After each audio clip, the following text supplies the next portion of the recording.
SpudAdi, you Spud and I'm Addy. Just listen, you'll glisten, cause you'll be so happy. Our podcast is random talk on this and on that. But what did you expect from potatoes and fat? Yeah, what did you expect from potatoes and fat?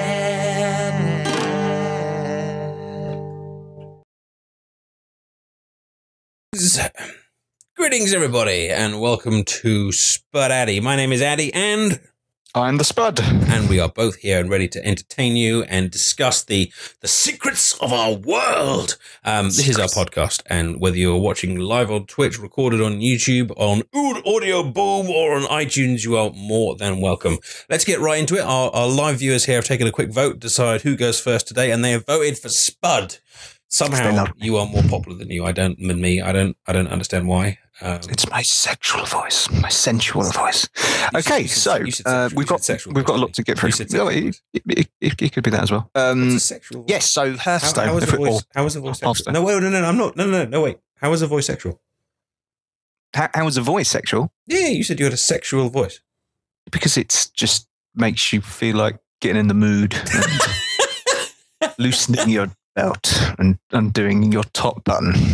Right. Have I got a button? I have. Oh, it's already done. Oh, that's all good. But yes, no, all of the above and more. Okay. Anyway, sorry. Go for it. So our favourite card game, Hearthstone. Yes. It's getting a brand new expansion. The Grand Tournament. We bring 132 new cards to the table. Okay. And from what I understand, most of the cards, or a lot of the cards even, are centraled around your hero's powers. Yes. A lot of them are. Inspire. And a brand new card ability as well, which is Inspire, which is when it kicks off it.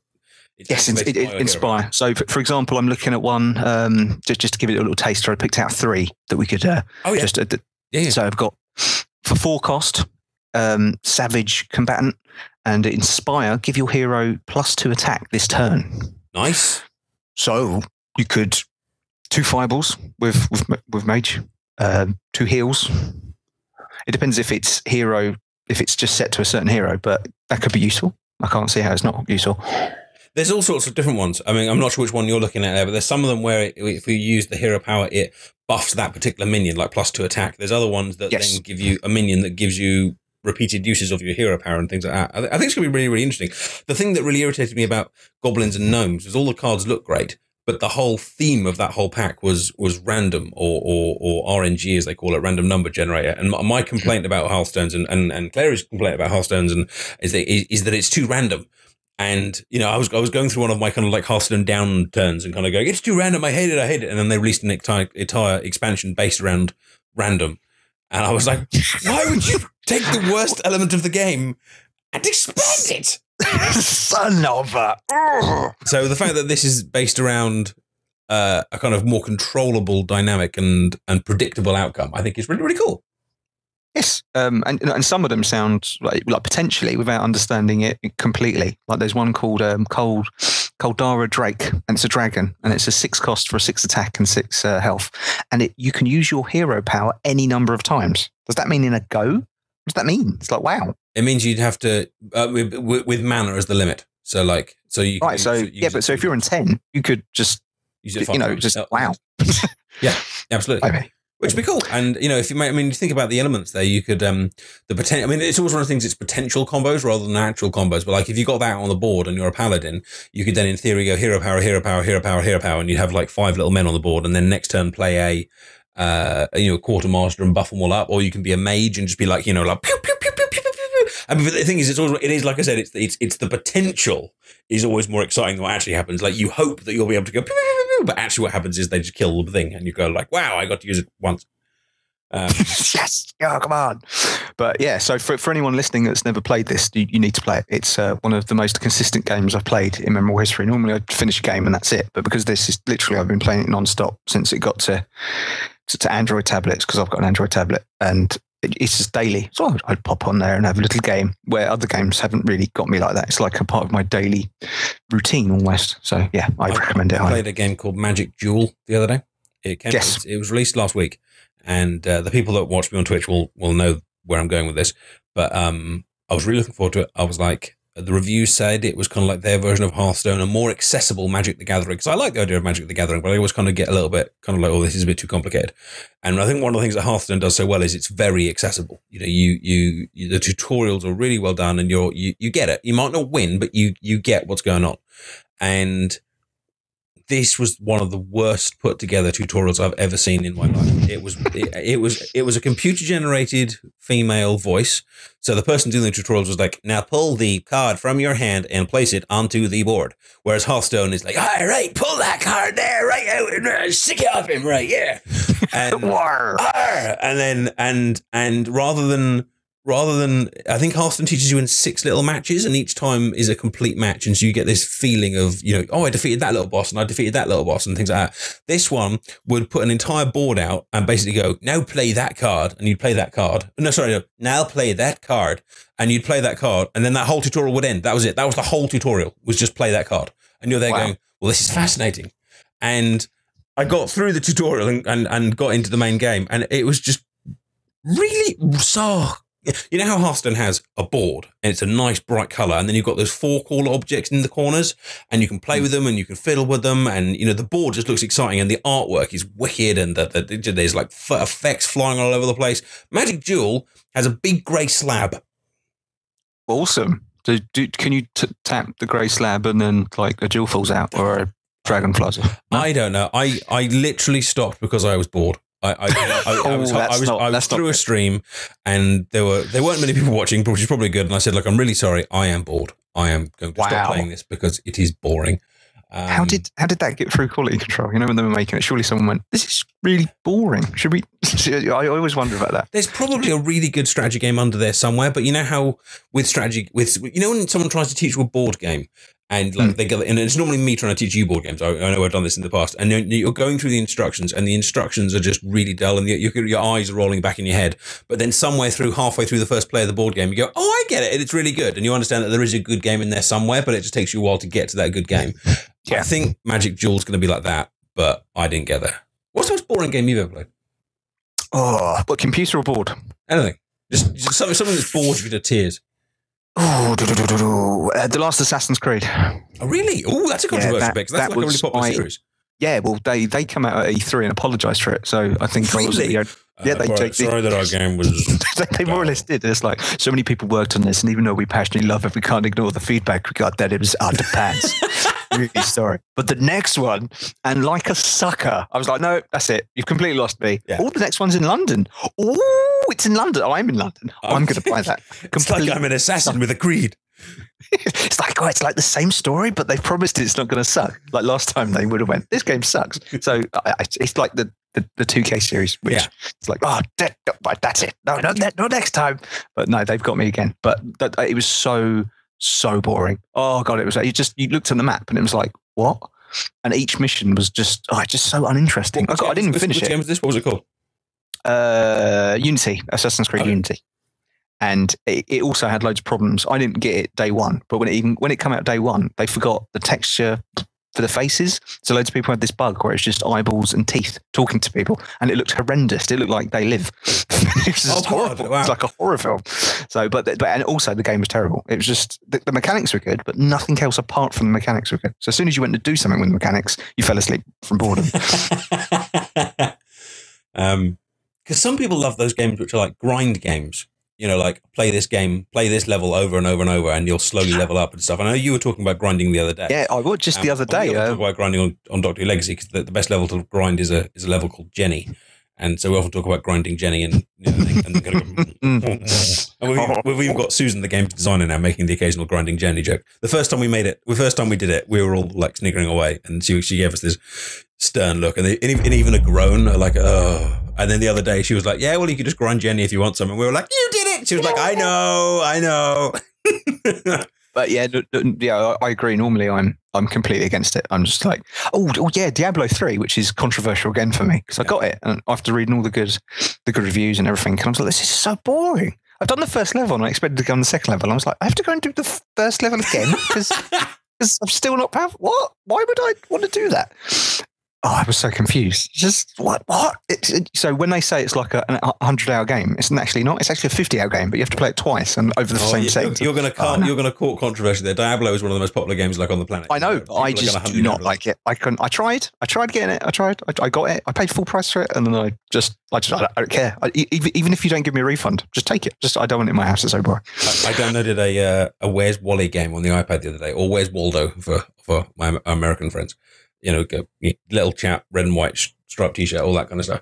And I was like, this is a really cool idea for an app, finding things in images and things like this. And it started off really well. The first thing was like, here's a big image, find these 5 objects. And I was like, oh, cool, it's over there, it's over there, it's over there, it's over there. And then it was like, cool, you've got some crystals. And I was like, great, cool, I've got some crystals. You can use these crystals to unlock something and something that and something else and something else. And then my oh god antenna I first pricked up when I realized there were 4 different types of currency at the top of the screen. 4 different types of currency, coins, gems, crystals, and farts or something. I don't know, whatever it was, but and each one did different things. And then and it was one of those ones where now unlock the next world. Click to unlock the next world. 10, 9, 8, 7, 6. Like, oh, there's a countdown to unlock the next world. That's going to be fun when I unlock like the 24th one, isn't it? When that starts increasing. So I did the second one. The second was fun. And then it was like, cool, you need some more coins before you can go on to the next level. Okay, fine. Expecting it to now be like, no, give us your money. And it was like, now go back and do the first world again. So I went back to the first world expecting, I don't know what I expected, loaded it up. And it was like, now find those 5 objects that you found before. And it was like, oh, no. I know where they are. I already found them. How is this the game? How does this exist? Yeah, that's. I don't exactly what you mean because a lot of these games where you grind, the enemy placement is exactly the same. So by the 5th or 4th time you're grinding away, you're like, okay, yeah. So you're not even concentrating. You're just like, right, enemy on the right, slash, or behind me here. He's going to jump out there, slash, got you there. Which brings me on to Bloodborne, which is exactly that. And for some bizarre reason, I love Bloodborne. It's brilliant. I've been just grinding away. It just contradicts myself. Is it a Dark Souls sequel or Dark Souls something or other? It's the third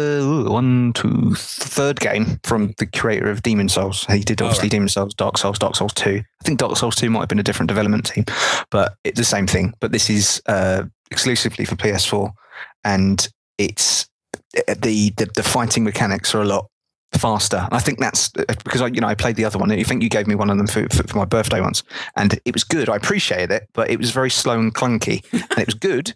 But then I had to do it again. The slow because it was a present. You can see. No. I appreciate everything that it was trying to do, but it was just too much. But also going back to the currency of a fart, which you said that one of the currencies could have been a fart. I'm just imagining going to a shop and, sorry, guy, I've got no money, and the shop people going, oh no, please. And yeah, I think all games should have currency of farts. That'd be good. Anyway, is it my turn now? Is it my turn? Go. Okay, Addy's turn. Here we go. Let's go. Let's move off the world of computer games and go to the world of movies. All right. Movie. Prometheus 2 reportedly starts filming in January 2016. Now, there's a little story behind this for the viewers. If you might know what Prometheus is, you might not, but I'm sure you've heard of the Alien series of movies. Now, when Alien, Alien 3. And then it all went crazy. And there were loads of different Alien sequels. And then there was Alien versus Predator and Aliens versus My Little Pony and all sorts of crazy stuff. And the whole franchise got completely ruined. And then in fact, Sigourney Weaver actually came out. I was reading an interview with Sigourney Weaver saying that she felt Aliens versus Predator killed the Aliens franchise, that it turned it from being like a special, unique horror movie into like a kind of an action,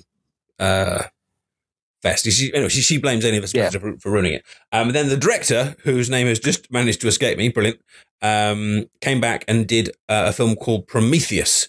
James Cameron. No, Cameron did Aliens. It was the director of the original Alien. I've just completely forgotten his name. But he did a film called Prometheus, which is kind of a prequel to Alien, and it kind of goes more back to that kind of slow-burning horror type style. Very, very strange movie, but based in the same world. And now Prometheus 2 is coming along. So, Spud, my question to you is, are you looking forward to it? Have you seen Prometheus 1, and are you excited to see where the story goes? I have.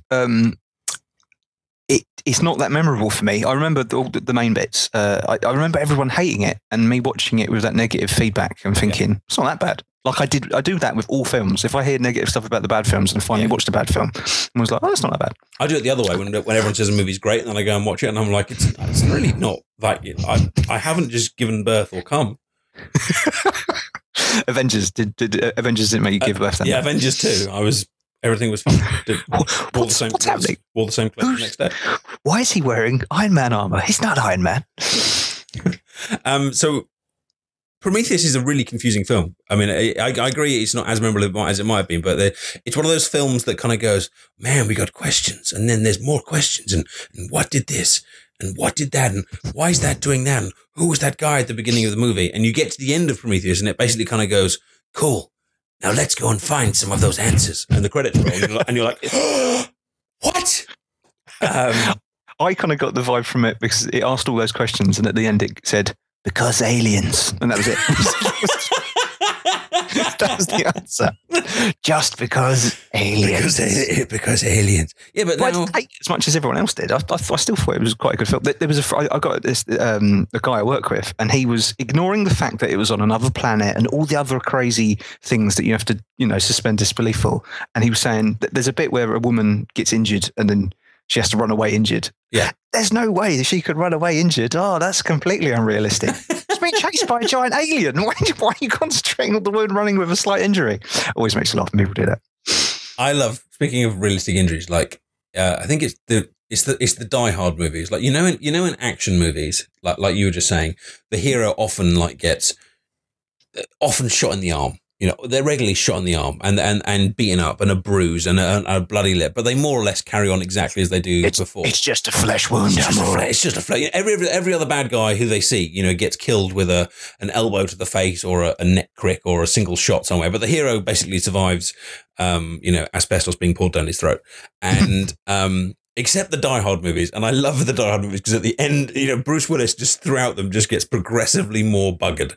And by the end, he's always kind of like, oh, my feet, my arms, my eyes, my legs, ow, yippee-ki-yay. And you feel his pain in a way that you don't with the other action movies. It's one of the reasons I think they're so good is you just like, you wince when he's suffering, dude. How? I especially the first one with the walking over the glass. That was the most standout. It's like, shoot the glass. Anyway, you'll go. Right, okay. So, so for the month of August, all the free games on the consoles have been announced. And I would like to inform everyone of this information for their pleasure. Like PlayStation Plus, that kind of thing? Yeah, we're taking all the PlayStation and all the Xbox Live, and it's quite a good month. So let me give you a quick run through and see what you think. So for the Xbox One, we've got Metal Gear Solid Ground Zeroes, which is only kind of like a quarter of a game, but hey, it's free again. And a game I've never heard of. So if you've heard of this one, How to Survive Storm Warning Edition. Nope, me neither. Nope. Xbox 360's good.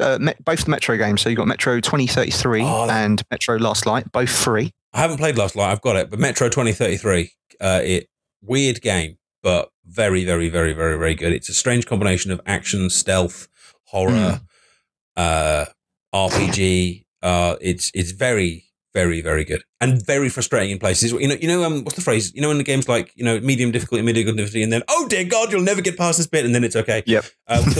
Difficulty spikes. Yeah. There's just certain bits of it that will literally make you pull your hair out. That's why I'm bald. I do blame Metro 2033 a little bit for me being bald. But if you get through before that, you had just such a giant mane of hair. It was just everywhere. It was beautiful. I remember I used to run my fingers through it all the time. That actually coined the phrase Addy Rage. Because on my Twitch channel, I get regularly kind of like an Addy Rage thing. Oh, he's going to rage quit. I think it might have been Metro 33 that started that one off. But I feel like I'm not doing this game justice. I do really, really, really like it. Go play it. Just do it like when you've just woozah, nice, calm. Yeah. It caused me a little bit of rage that being announced because 2 days before I bought the remastered editions of both of those for the PS4 and then 2 days later it got announced that they're free on the Xbox 360. Son of a mother. Right, next up. So we're on to the PlayStation and stuff now. So that's for the Xbox. So you got 1, 2, 3, 4. Yeah, so it's two free games on each console. And then on the PS4, well, let's go games because a lot of these cross over. So you've got Limbo for the PS4, free. Lara Croft and the Temple of... Limbo, I completed that last week. Limbo's really, really, really good. If you haven't played it, grab it. Yeah, I've seen it and I've got it I got it free on the Xbox 360 ages ago, but I might as well play like a nice clearer picture version of it. It's about 4 hours worth of play, but it's. I remember everyone discussing it Game of the Year when it came out. We talked about it on last week's podcast, so I'm going to shut up because let me go play it. Lara Croft and the Temple of Osiris, I think is that how you pronounce it? But that's like a Smash TV, like bird's eye shootery thing. I think there's a couple of puzzles in there. I think it's multiplayer as well. So that's for the PS4 as well. And then we've got Sound Shapes, which is a platforming and rhythm game, as far as I'm aware. It's for the PS4, PS3, and PS Vita. So there's loads for the the PlayStation Plus. Hang on. Stealth Inc. 2, which I played 1, but I've never played 2. That's also for the PS4, PS3, PS Vita. And are you still going? Are you advertising for these people? Why are you reading me this big list of stuff? Are you like because they're all free? You can't be on commission for these. So why? Hey, look, if it gets me a job with PlayStation, I'm going to go for it. I don't mean to compare the two, but we're nearly with. Okay, please continue your advert for PlayStation Plus. Yeah, carry on. Castle Storm Complete Edition. Is there a little code that, like, Spud, that they have to put in when they sign up? I hope so. Castle Storm Edition for the PS3 and PS Vita. Okay, right. There is. And the last one. Here we go. And God of War Ascension for the PS3. All those are free for people if they just sign up to these services. And unfortunately, I haven't got a list of free Steam games because there's probably too much to read in an hour podcast. Any of those tickle your fancy? No. You PC master race. Anyway, it's just that PC games are cheaper the rest of the time. So, if I added up the amount that I've spent on my PC games versus the amount that you've probably spent on like 2 or 3 console games, I still win. PC elitist. I know. There are many videos that mock me and will go, oh, you're just a PC elitist. Yes, fine, I am. But still, there are advantages. They are. But I just listed a hell load of games for free for consoles. But anyway, your turn. Go. My turn. Bing. Okay. I'm going to go for... Got a few things I want to talk about. I want to go controversial. Okay. There's a news story in the UK at the moment about a guy called Edward Heath, who was the British Prime Minister in the late 70s. We're talking kind of like 73 to 75, around that kind of time. And he died in 2008-ish.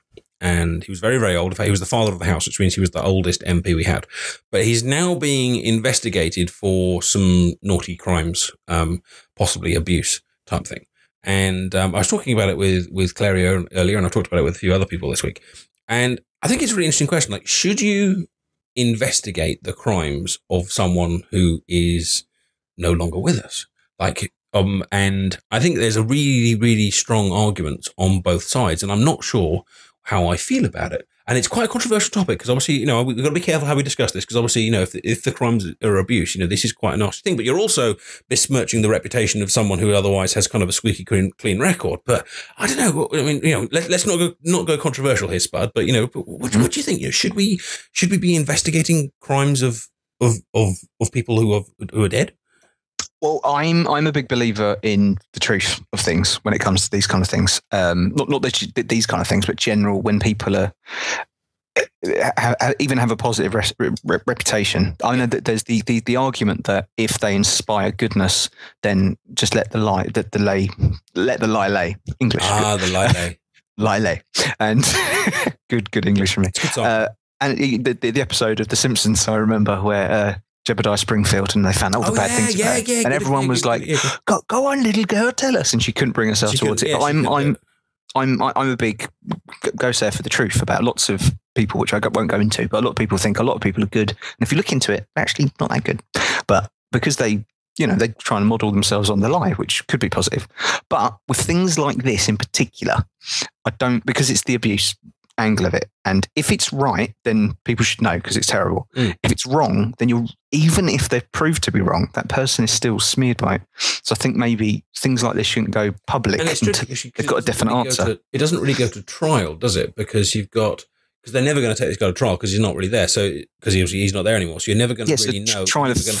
You're never going to have like guilty or not guilty. But at the same time, if the victims of this person are still alive and it's true, then they deserve to kind of be heard out and had it investigated. But the other thing, the element that kind of goes with it though, is the kind of like the money costs. Like, because I think there's something like 3 different police forces working on this case at the moment. Like, so there's 3 different groups of policemen in our country right now investigating the crimes of someone they can't prosecute because he's dead.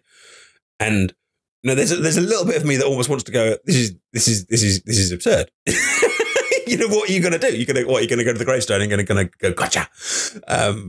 But at the same time, like you said, truth is important. And Clary said earlier, she said, if it leads to kind of exposing like a ring or a pattern of behavior, then there might still be kind of perpetrators still out there, but it's a difficult one. It is, but I think it's called a trial of facts they're having, aren't they, for this guy? Where it's not a proper thing, but they just establish the facts, then go from there to determine if it was true or not. But I think if it prevents things from happening in the future as well, especially with the government, that's very important. You don't want them thinking. I mean, they the law or anything like that. Yeah, they're there to serve us, and they can't think they can hide from things like this, even if it is 30, 40 years down the line. Yeah, just bit of a serious one there. You'll go. Right, I'm going to go upbeat, games and wrestling. A bucket load of information dropped about 2K16 today. Are you going to give us a big list? No lists. I'm just going to talk. So the free game's coming. No, shut up. So you should buy this game because bullet point 1.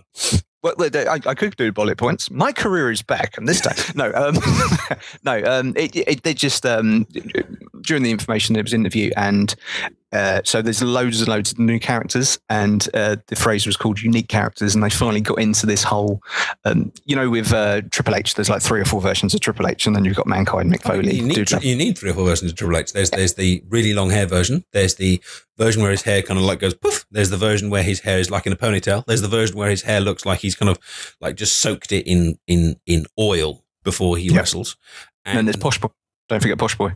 Fluffy. Posh Boy tied back. And then of course there's Cue Ball Triple H, recent version, shaved. Yep. So they said it'll be 100 plus unique characters. So that's good. Unique meaning individual characters, not just 3 or 4 versions. But I'm a big fan of the new gameplay from the last one, 2K15. The more simulation. It's less arcadey. Yeah. The endurance is an aspect, and they're keeping that. That's good. And they're addressing my problems with it, which was they're taking all the game modes out. So the 4-way triple threat ladder matches, they're all coming back, and you can now interfere during entrances, which sounds like it could be cool, but it could also, if you're going to skip the entrances like me and you normally do, it might not be a factor.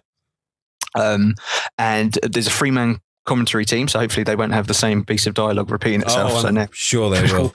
I can't think of anything I'd rather do to another man or exactly. The sound of human flesh colliding.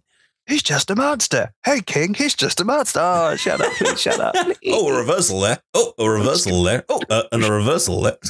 To push a sharp pencil into my ear. So 100 wrestlers is way more than the current roster. And I mean, if we're going to like a state of wrestling type thing, I mean, they seem to be selling wrestling games these days more on the basis of the wrestling past than the wrestling present. There was the game, was it about 4 years ago? It was like, you can play the Attitude Era. And then it was like, and then the next year it was, you can play the history of WrestleMania. And then the next year it was like, look, it's got The Rock in it. And do you know what I mean? They seem to be marketing it on. This year's no different. The cover superstar is Stone Cold, that well-known current wrestler. And I think the story mode is all about the Stone Cold era, which is more or less the Attitude Era again. But so they're definitely doing that, which kind of shows the product. They may not have complete faith in the product. It does actually. Does it? The other thing it addresses, and lastly, this is the thing, the main point I took from this story and all the information that leaked out from it is, me and you both agree that sometimes it just turns into a reversal fest when you're playing. Yeah. So reverse, punch, reverse, damn it, reverse. And sometimes I'm going to kick his ass, except he reversed it and did it back to me. That was fun. So apparently they've got a lot of people think like this, and they've taken the feedback and they've added something. And I don't know what to think about it. I mean, it's doing something, so that's good. So what they're doing this time is you have 3 stored reversals. And each time you use a reversal, you can use it at the beginning of a move to reverse it. And it's just a kind of like a shrug off reversal. You've probably seen the type. He just gets his leg and pushes him back and kind of stuff like that. And once you use it, that's gone and it slowly builds back up.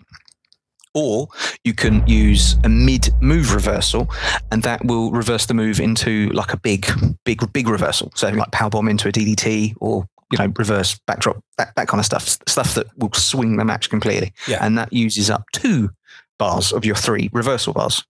And if you use all the reversal bars, then you can't reverse anything until it builds back up again. So your thoughts on this?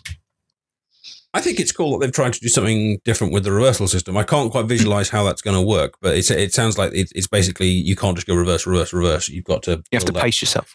And it might put in a bit of decision making about whether to reverse moves or not. I wonder if it might turn into a case of people kind of going, well, I'm not going to reverse that punch, but I'll reverse the Stone Cold Stunner.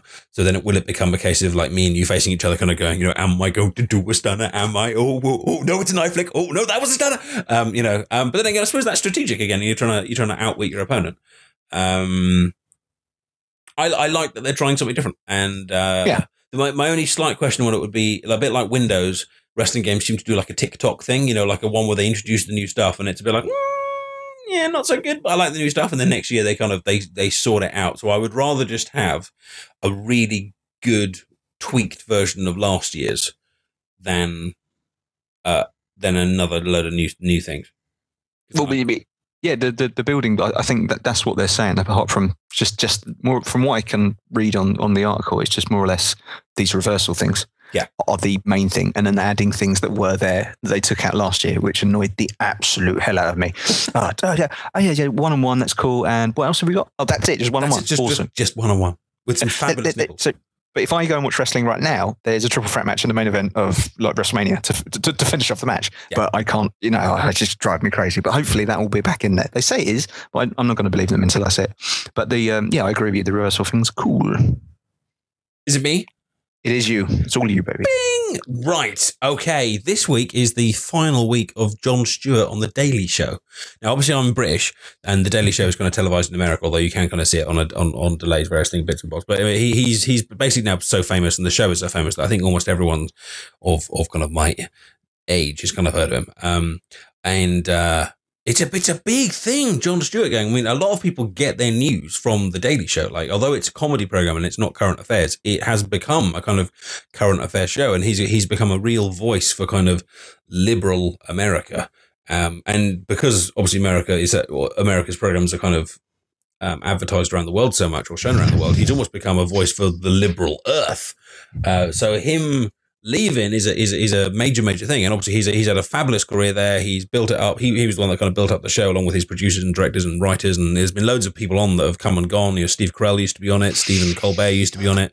There's some amazing comedy sketches. I use some of them in my work. I'm a teacher, and I use some clips from it when they've talked about various issues to kind of start debates and things. I think it's a real shame. And he's a really funny guy. His delivery is excellent. He can be deadpan when he needs to be. On occasion, he can be really kind of poignant and heartfelt. I love his anger. The way he kind of, when certain issues happen, you can see him kind of going, what? And I love the ability that the show has, and that he has to find the absurdity in things. He'll take a kind of story and kind of go, but this is ridiculous because of this and this and this and this. And he's a really good anti-voice to the right-wing stuff.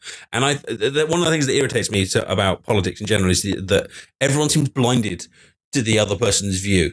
There's very few people kind of go, I see you've got a good point there. I don't really agree with the outcome, but I see the logic of what you're doing, and maybe we can consider it. Everyone seems to be kind of like, oh my God, Obamacare, what the frick? Or like, or in our country, it's kind of like, what? You're in the Labour Party? That's ridiculous. Oh my God, you're a conservative? That means you're basically Satan. And there's like no kind of compromise. And I think the Daily Show kind of managed to under Jon Stewart just to more or less be kind of common sense. And obviously we might disagree with him or you might agree with him, but he seems to, it's nice to have a show where you kind of think, this kind of makes sense. I see where they're kind of going with it. So have you watched? Are you a fan? Do you know what I'm talking about? Or has this been a big story about nothing? No. I know exactly what you're talking about. I've seen that he's going, and is it continuing on without him, or is it the end of the show? No, the show's carrying on going, and they've got a new kind of, I think it's like a stand-up comedian who's done all the other kind of comedy shows, and he's kind of taking over a younger guy. So it's not James Corden, is it? He's just no. Oh God, thank God. Oh God, thank God. No, not James Corden. I can't stand him. Oh no, that was close. But yes, I'm a clip watcher of that. I always, whenever I see a clip of it, and I know exactly what you mean. It's just like, hang on, just let that stupidity settle in for 1 second while he stares at the camera and goes, "What?" That kind of thing. But I don't watch the whole program. I think in the UK it showed on Comedy Central. Yes, I think you're right. But I'm a clip watcher. Yeah. But I agree, he's very good, and he does cut through the BS of it all and get to the points. And makes it funny. So it's tricky though, because everyone's biased, and I'm sure there'll be people listening to this podcast that will be like probably quite anti him and anti his show, and will be more kind of, you know, we'll watch more like things like kind of Fox News, or maybe in the UK it'll be kind of like reading the Telegraph or reading the Mail or reading the Sun, and then there'll be other people that will, you know, prefer to read like the Mirror or watch something a bit more kind of left wing, like the Guardian newspaper or something like that. And it's tricky because every news thing is biased, and people are might get very upset with me here, but I'm really glad that the UK has the BBC, which in theory tries to be neutral on stories. And people moan at the BBC all the time. They get lots of kind of hate mail, and people kind of go, "Oh, you're clearly biased against Labour, or you're clearly biased against the Conservatives." But I guess if everyone's accusing them of being biased, then that probably suggests that they're not. Yeah, because it kind of evens it up. If someone from the Tories goes, "You're biased against Labour," and surely they're smack bang in the middle. But I'm sure that, you know, different stories must have different inflections, and they won't always get everything right. But because there's been recent stories about them trying to get rid of the BBC, or like, you know, or it's unfair because it's so big and things. But the idea that there's a news organisation which constitutionally has to be independent and present facts rather than opinion, I think is really valuable, don't you? Yeah, well, you need that. You need that, especially people who aren't really on the ball, and they, you know, maybe they've just got too much of a busy life, or the politics is not their thing, but they still would like to be in the loop. You need to trust someone, and it's so hard because everyone's got an agenda. Everyone, the Sun, the Mirror. I mean, like Fox. Being British, I don't fully understand what the situation is with Fox, but I hear all the negative things that are said about them because we don't get Fox News here, and I don't go out my way to watch it because of the negative things that are said.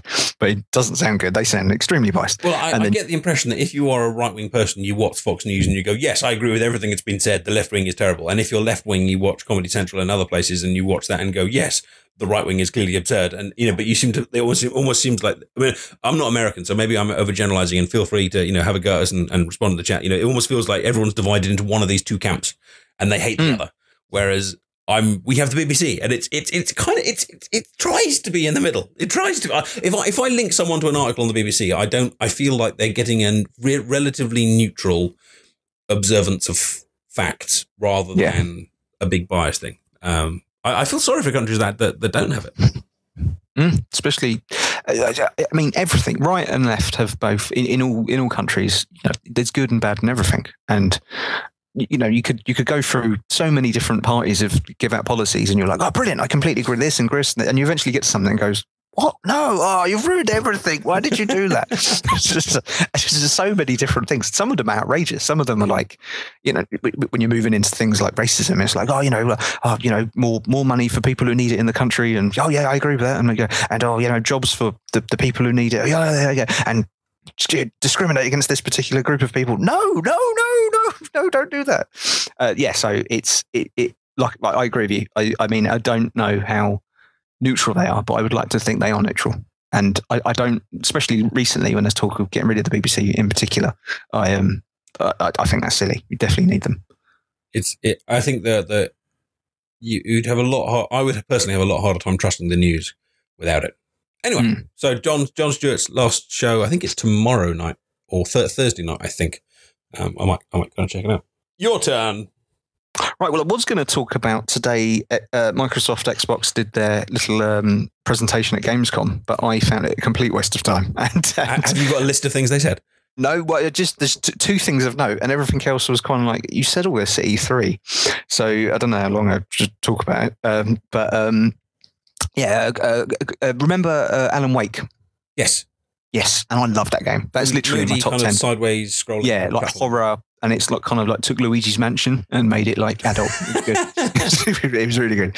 They're a bit like what Infamous did for that burglar thing. Sly Fox, yeah, exactly. That kind of evolved it. Their follow-up game, which is also exclusive, has got announced. It's got a release date of April 5th next year. So that might finally give me an excuse to get an Xbox One, because at the moment I haven't got a reason to get one.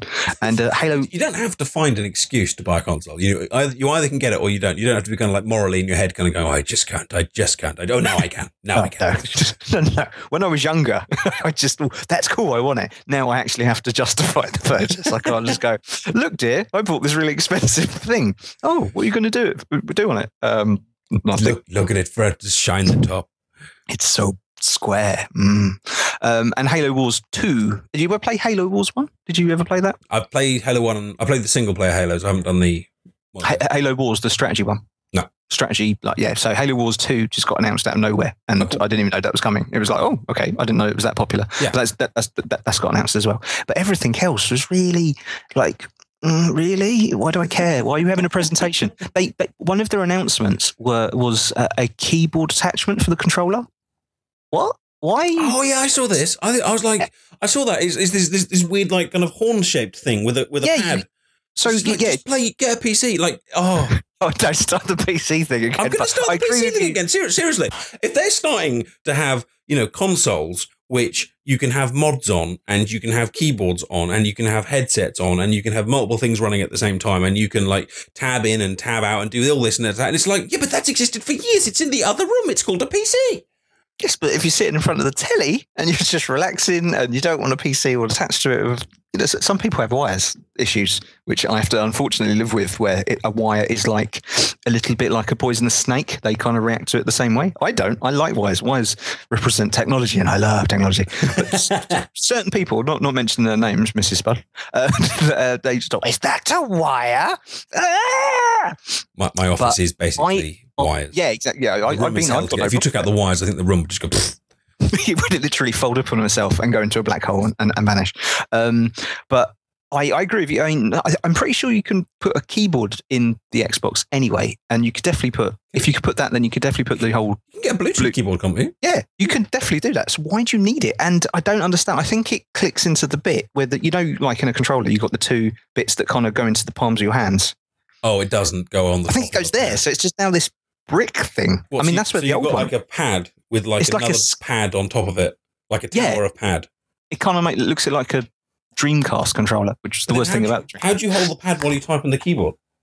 I think hand behind it, like a tablet, maybe. I don't know. It just the thing that confused me. It was like you keep hyping the best lineup of games ever, and obviously you got to hype it because they're trailing behind the PlayStation. But you use that time to announce an add-on for a controller. So you really haven't got anything else to tell us. Oh my God. It wasn't a good moment. It wasn't.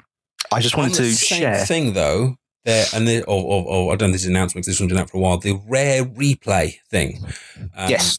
I'll just briefly explain what that is. There's an old games company called Rare. They were massive in the late 90s, early 2000s. I think they still kind of exist, but they're kind of past their glory days. And they've basically, on the Xbox One, they're going to release a bundle, which is basically all of the vast majority of their old games. And we're talking about things like kind of Banjo-Kazooie, Banjo-Tooie, Perfect Dark. They also made GoldenEye and Donkey Kong Country, but sadly they're not on the thing because of Nintendo licensing issues and things like that. Conker's Bad Fur Day, amazing! Singing Pooh, yep. Throw a Sweet One at it, amazing. So my question for you, Spud, is do you have a favorite gaming company that isn't around anymore? Like, is there a gaming company that, I missed the da-da-da game? Oh, that isn't around anymore. That's a good one. I know. Blimey. Yeah.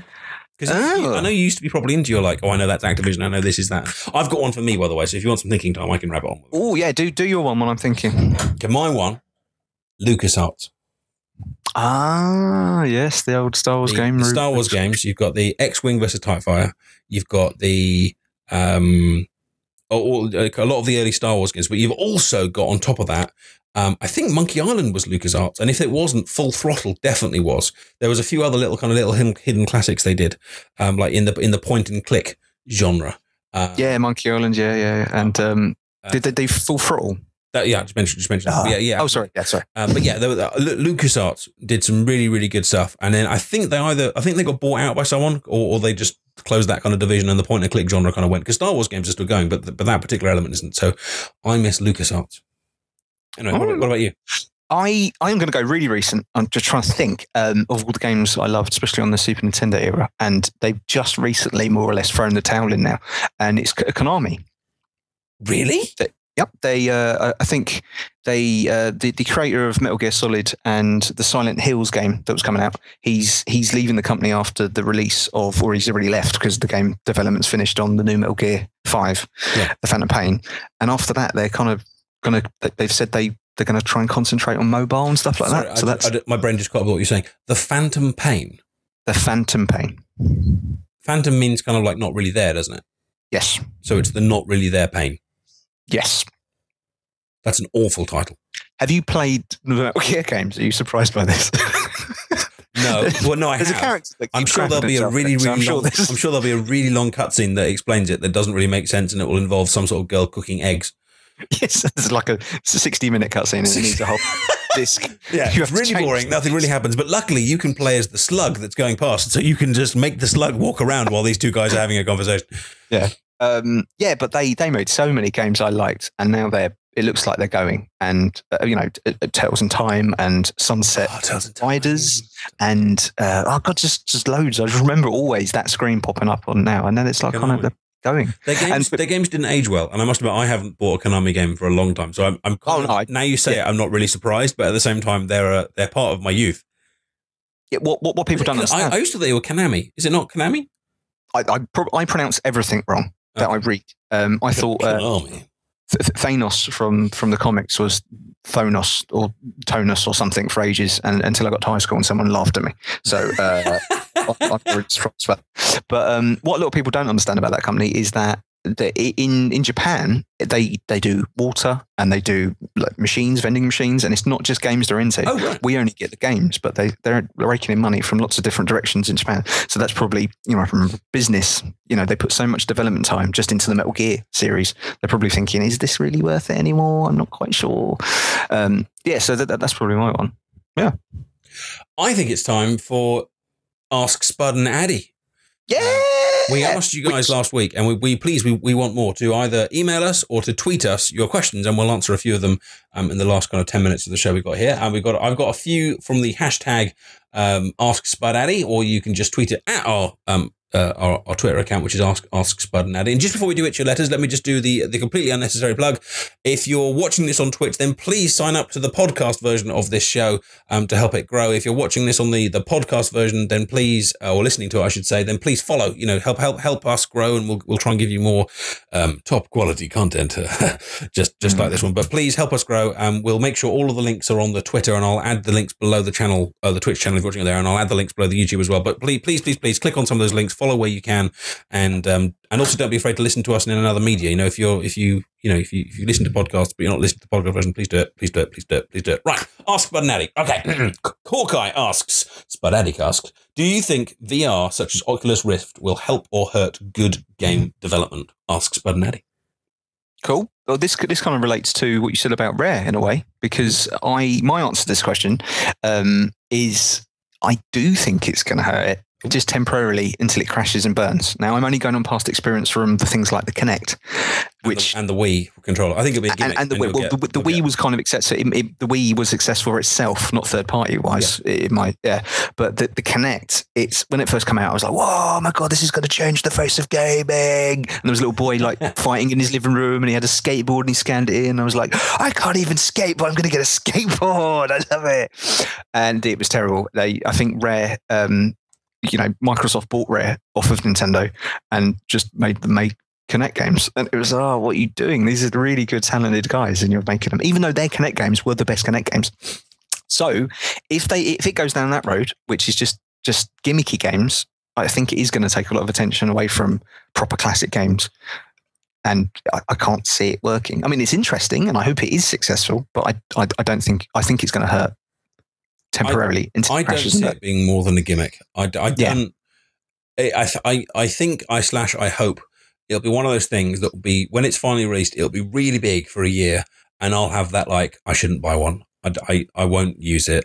I'll put it on and I'll go cool, and then I'll never use it again, and it'll completely shut me off from my family. And I mean, can you imagine streaming with one on?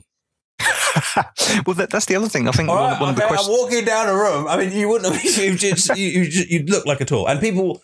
I mean, especially as Izzy gets older as well. I can imagine what's going to happen. I'm going to be here on Twitch with this big thing on my face, looking like that guy from Star Wars, and she's going to start. Izzy's going to come in, or Claire's going to come in, and they're just going to start nicking stuff from around me because I won't be able to see a freaking thing, and they'll become a sport.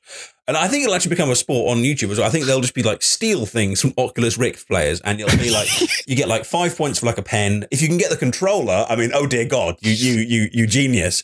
You know their wallet, their keys, their clothes. I mean, what can you steal from all of their snacks? Their drink. So, I'm going to be in my house, and I'm going to be like, "Okay, bye everyone. Have a good time. We're out. I'm going to play on my Oculus Rift on my Morpheus, and then I'm going to put it on for an hour and go, this is brilliant. This is amazing. Yeah. Earphones, everything. Cool. Take it off, and the sofa's gone, and all the furniture's, and the kitchen is just bare. It's a burglar's wet dream. They'll be like, shall I rob that house? No, there's someone in it. Wait a minute, they're on the Oculus Rift. They're basically in Krypton right now. Let's go nick everything. They'll never know.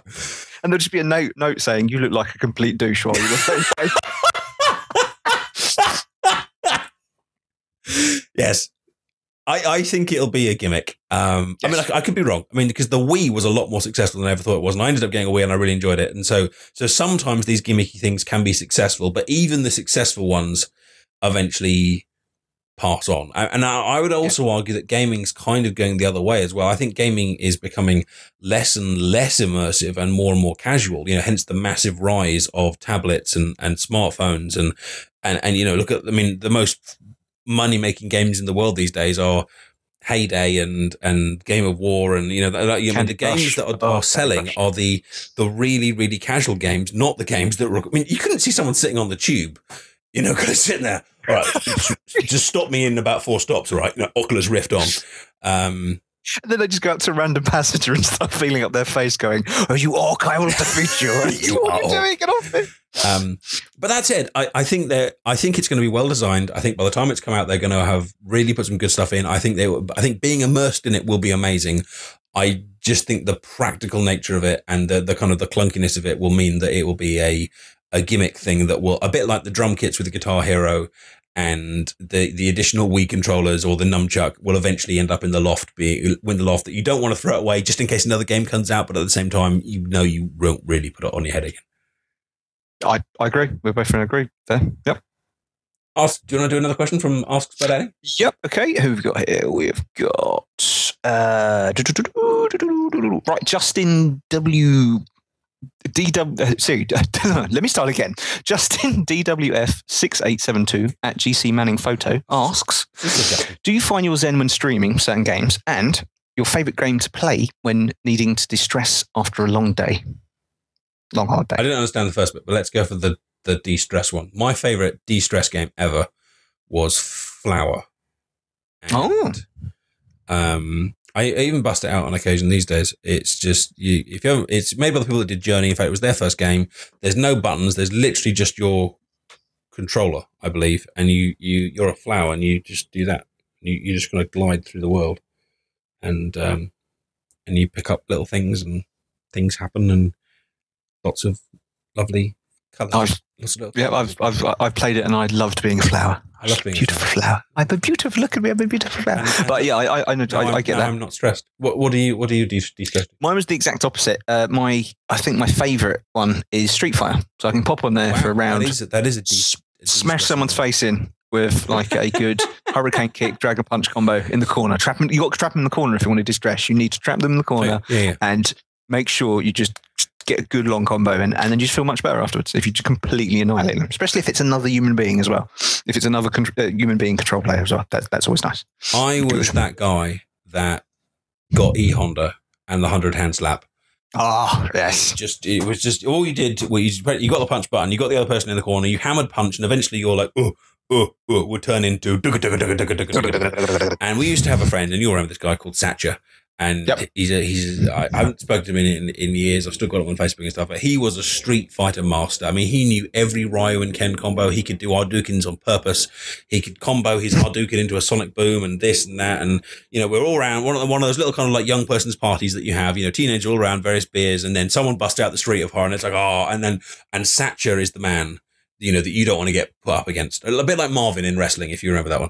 Oh God, reverse Thatcher was the guy you didn't want to get put up against, and he beat everyone. And then the pad got handed to me, and I was like, okay, well, I'm going to go E Honda and the 100-hand slap, and I beat him. Yeah, I bet he was so annoyed. He was fuming, and he demanded a rematch. Even though there were loads of people waiting to play, there were loads of people demanding go. Oh, no, it's our turn, it's our turn. He would not let go until he played me again. And you know what? I beat him again. No skill at all. Just got him in the corner. 100-hand slap. Oh, it was a glorious day, and the fact that I still remember it now, about 20 years later, shows how much impetus, how much impetus and pride I had on beating someone who I haven't really seen since with a 100-hand slap. Cool. Good. Right, Ask Addy. This is from Snowjoke.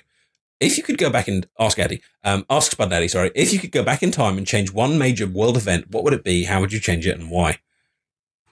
That's deep, man. I think, as we're now approaching the end of the show, that's actually such a big question that I think we should save that for next week. Okay. I think we should come back next week and be prepared to discuss. I'm going to make a note about it right now. Make a little note about that one. Good question, Snowjoke. Question. Bit of a deep one. I think it's going to be quite tricky to answer it without being kind of like, I would stop the genocide of millions, and try and find something funny. But I'm going to try and find something funny, if I can.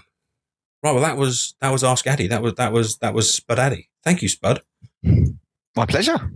So, a quick run through all the blurb. You plug the podcast. You got 60 seconds, and I'm going to count them down. Tell people how they can follow the podcasty bit if they're not doing so yet. Go. Okay, ladies and gentlemen. Number one, you can follow us on iTunes. You can subscribe to us, and it's easy. You just search for SpudAdi Cast, and we're the only one on there called that, so that's good. We're also on Audio Boom, and you can also subscribe to us there and like us. Don't forget to rate us as well. These rates help. You can find us on Twitter at the SpudAdi Cast, and be sure to say hello. And if you want to send us a quick email as well for the questions next week, you can also get us at SpudAdiCast@gmail.com.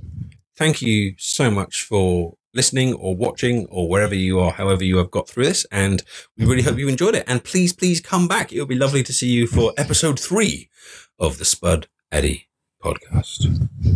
Take care. You have been fantastic. And you know what? So are we.